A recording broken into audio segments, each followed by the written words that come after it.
얼마 전 위암 말기 판정을 받고 병원에서 입원 치료를 하게 된 혜자 씨.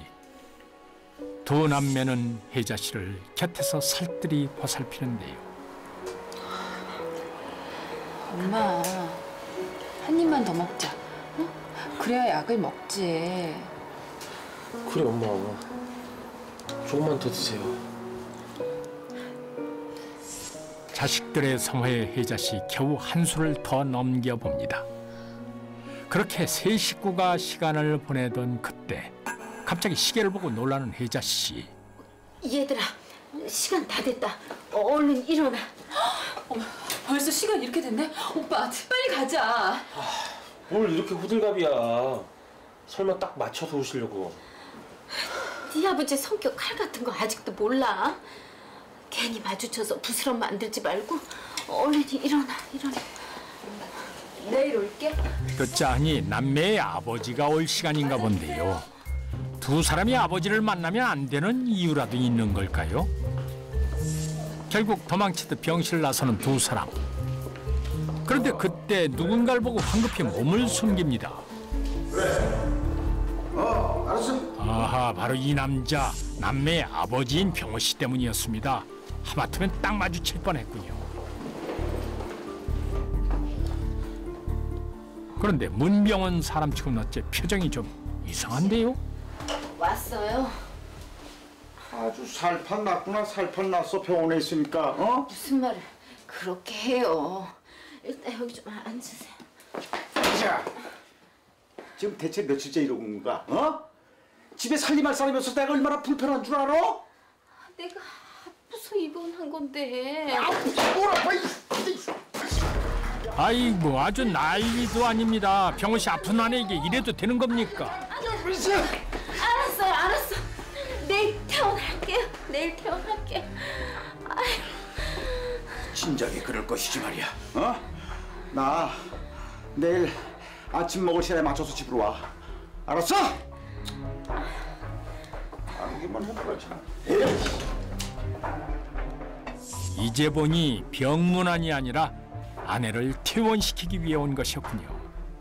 두 남매가 왜 그렇게까지 아버지를 피하려고 했는지 이제야 알겠습니다. 혜자 씨 참 지독한 사람을 만났군요. 자신의 편의를 위해 시한부 아내에게 퇴원을 강요하는 남편. 이들의 기막힌 이야기가 지금 시작됩니다. 다음 날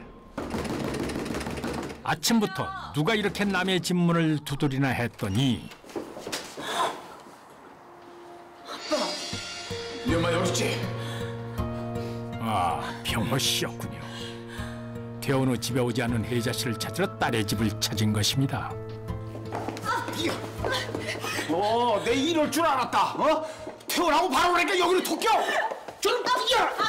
그러더니 막무가내로 들어와 혜자 씨를 데려가려 하는 병호 씨. 이러니 누가 집에 가고 싶겠습니까?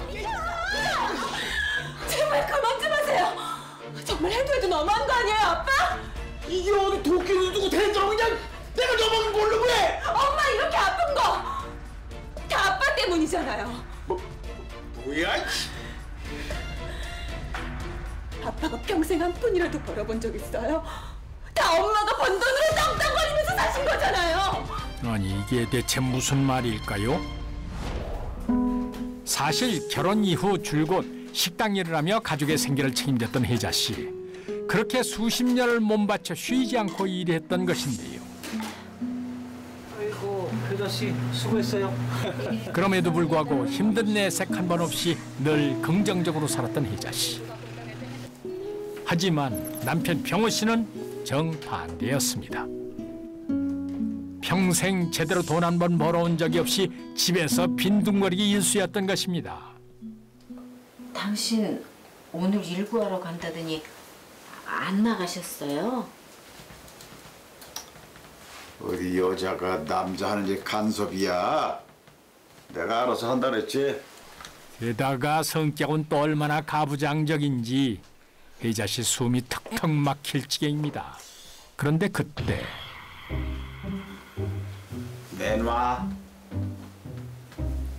뭘요? 월급 봉투. 그 돈 냄새 한번 기가 막히게 맡는군요. 기어코 혜자 씨의 가방을 빼앗아 돈 봉투를 손에 넣은 병호 씨. 마치 자기 돈이라도 되는 것 마냥 뿌듯한 표정으로 돈을 꺼내는데요. 여보, 수고했어. 이런 고생해서 번 돈을 남편에게 모두 빼앗겨 버렸습니다. 혜자 씨 그런데 오히려 안심하는 표정인데요. 대체 왜 이러나 했더니 몰래 숨겨둔 돈이 있었던 것입니다. 이렇게 조금씩 돈을 모아두곤 했던 혜자 씨.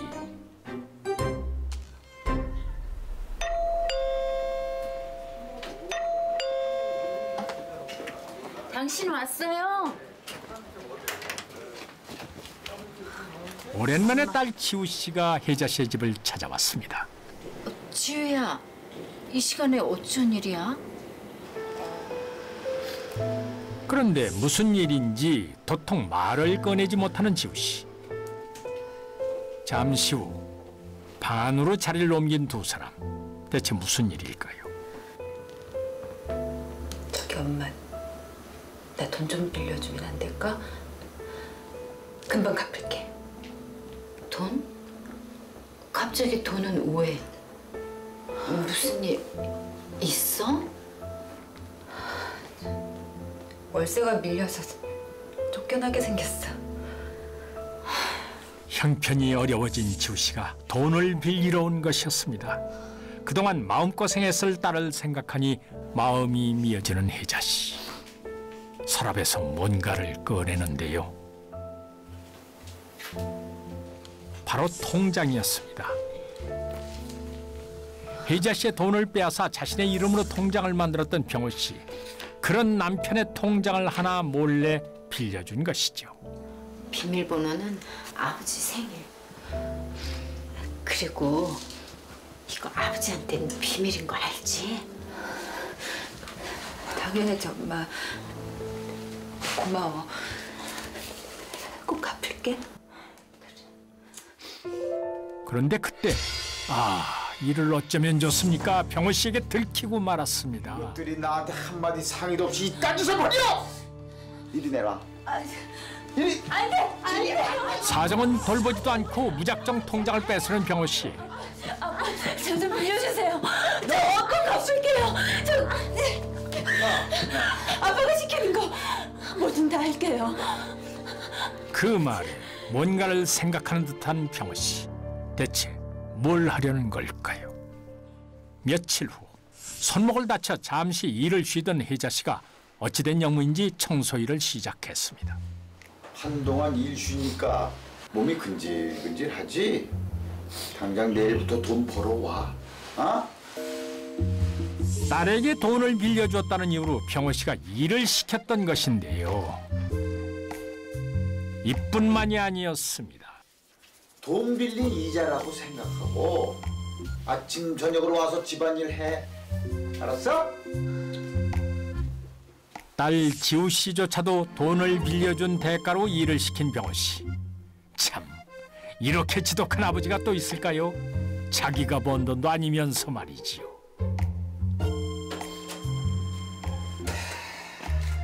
게다가 집안일 역시 생각보다 쉽지 않았습니다. 병호 씨가 유독 깐깐하게 검사했기 때문인데요. 급기야 정리해둔 신발을 모두 내팽개치는 병호 씨. 왜 그러세요? 야, 너 내가 뭐라 그랬어? 이 신발 앞코가 항상 바깥쪽을 보라고 했어, 안 했어? 병호 씨에게는 자신만의 규칙이 있었던 것인데 하필 지우 씨가 반대로 했던 것이지요. 결국 아버지의 방식대로 신발 앞코가 바깥쪽을 향하게 다시 정리를 합니다.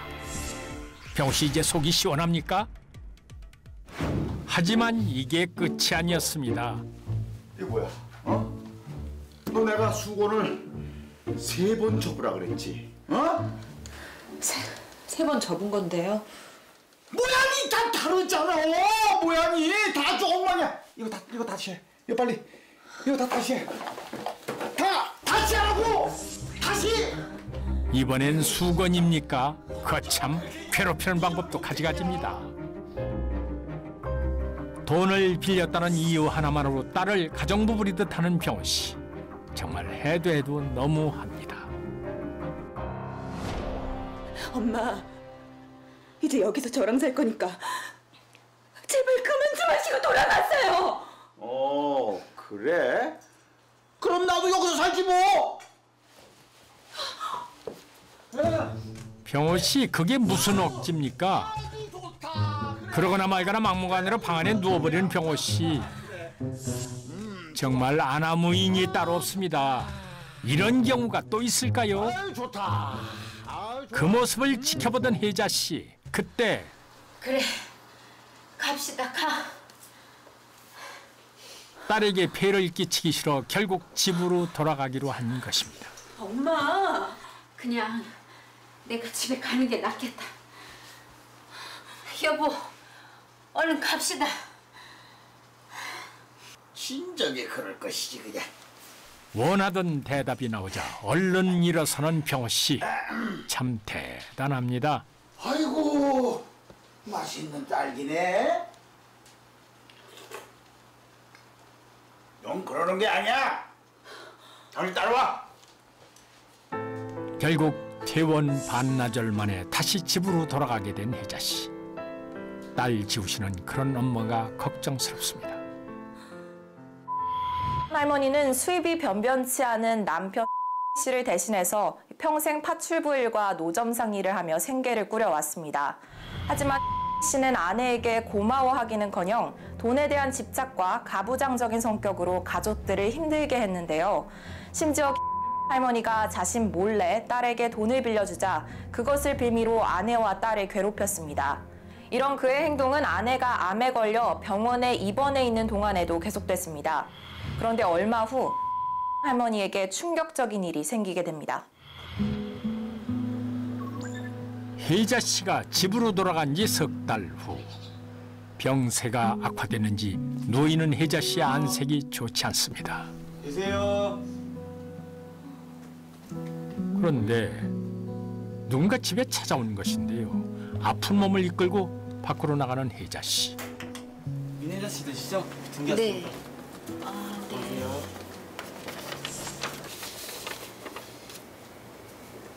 이게 도대체 뭐야? 무슨 일인지 표정이 심상치가 않은데요. 썩을. 과연 우편물의 정체는 무엇일까요? 잠시 후 이 상황을 알리 없는 병호 씨가 엉망이 된 거실을 보고 경악합니다. 야, 이 할망구야. 집안 꼴이 이게 뭐야? 당신이야말로 이게 뭐야? 어떻게 이딴 짓을 할 수가 있어? 혜자 씨가 받은 우편물의 정체는 바로 가압류 통지서였습니다. 대체 이게 어떻게 된 일일까요? 당신이 하도 돈을 빼돌리니까 내가 신청했다. 빼돌게 뭘 빼돌려? 형편 어려운 자식한테 돈 좀 밀려준 게 그렇게도 싫었어? 그래, 싫다 싫어. 왜 내 피 같은 돈을 한 번도 알고 두 번씩이나 네 멋대로 빌려줘?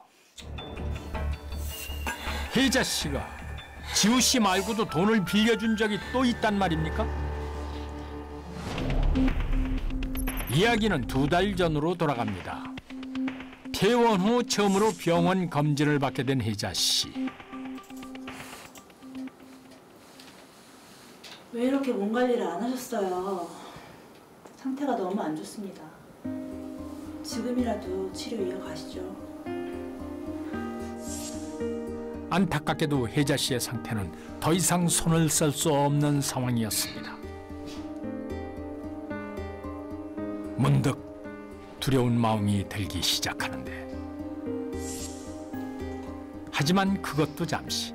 죽기 전에 꼭 해결해야 할 일이 있었습니다. 지우야, 네 오빠 소식 아직 몰라? 벌써 한 달째야. 뭐? 혜자 씨가 퇴원한 이후 아들 재훈이가 연락이 되질 않았던 것인데요. 심지어 말도 없이 이사까지 가버린 재훈 씨. 오빠가 해결될 때까지 엄마한테 비밀로 해달라고 했어. 대체 재훈 씨는 왜 아픈 엄마의 연락을 피해가면서까지 숨어 살았던 걸까요? 잠시 후. 여보세요?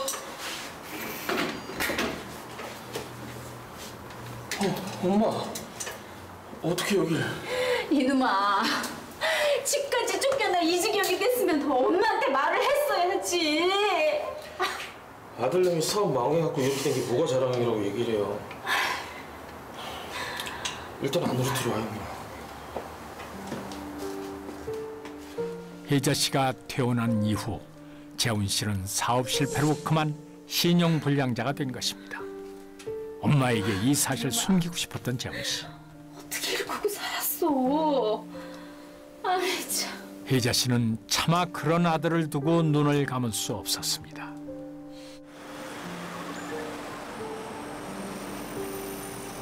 남편이 허락하지 않을 걸 알았던 혜자 씨는 또다시 몰래 돈을 빌려주기로 결심을 하는데요.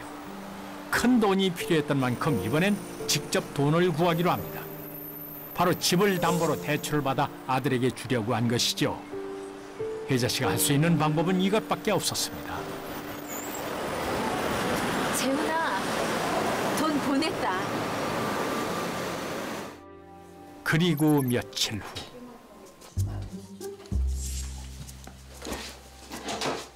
무슨 일인지 방 안 구석구석을 뒤지는 병호 씨. 대체 뭘 찾는 겁니까?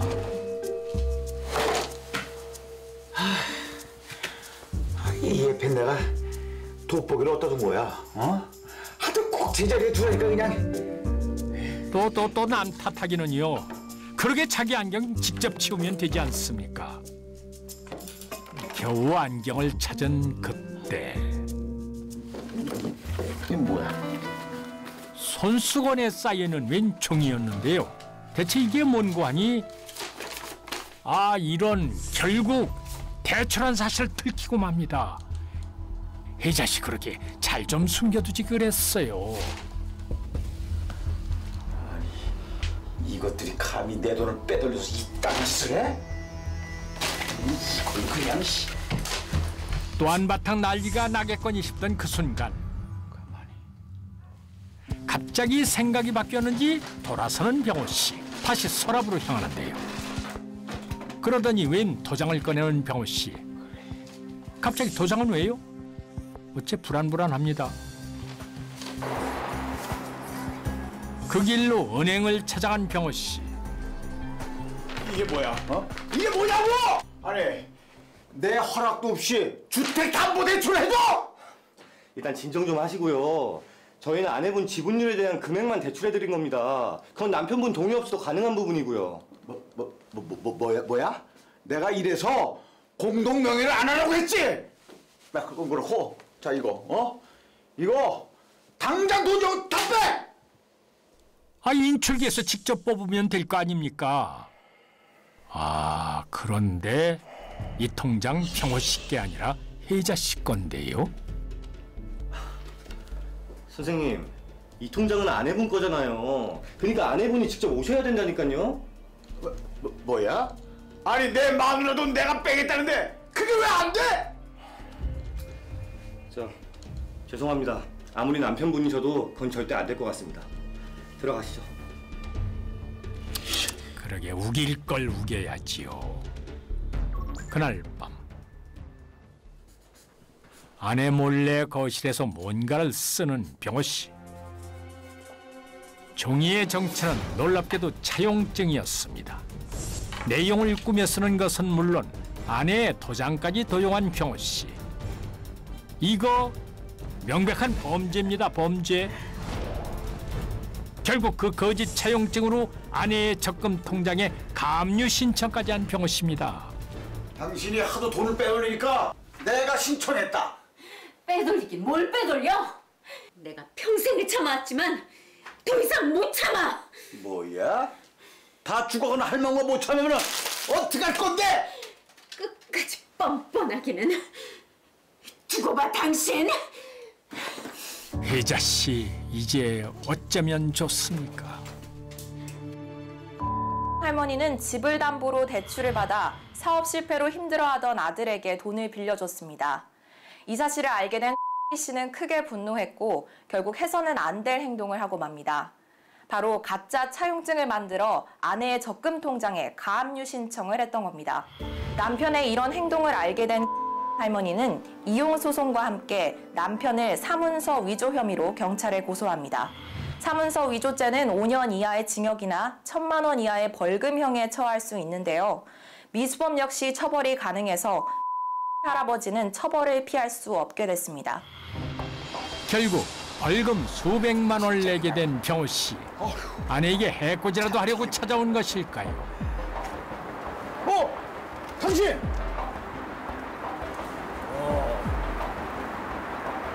아버지가 무슨 일이세요? 당신, 집으로 와. 반찬 좀 해. 먹을 게 하나도 없어. 왜 엄마한테 그래요? 사서 드시던지 직접 해서 드시던지 마음대로 하세요. 뭐야? 야, 아니면은 너라도 와서 해. 딸이면 그렇게 해야 되는 거 아니야? 그러나 혜자 씨 예전처럼 참고 있지만은 않습니다. 먹어! 응? 여태 내 돈으로 먹여 살렸더니 어디서 가정부치급이야? 거지 같은 놈이 내가 다 있네. 이것들이 진짜. 지휘, 들어가자. 야! 너, 아유, 야! 가장 사랑해야 할 가족을 곁에 두고도 오직 돈에만 집착했던 이 남자. 돈은 사랑도 행복도 줄 수 없으며 언제든 곁에서 사라질 수 있다는 걸 그는 왜 알지 못했을까요?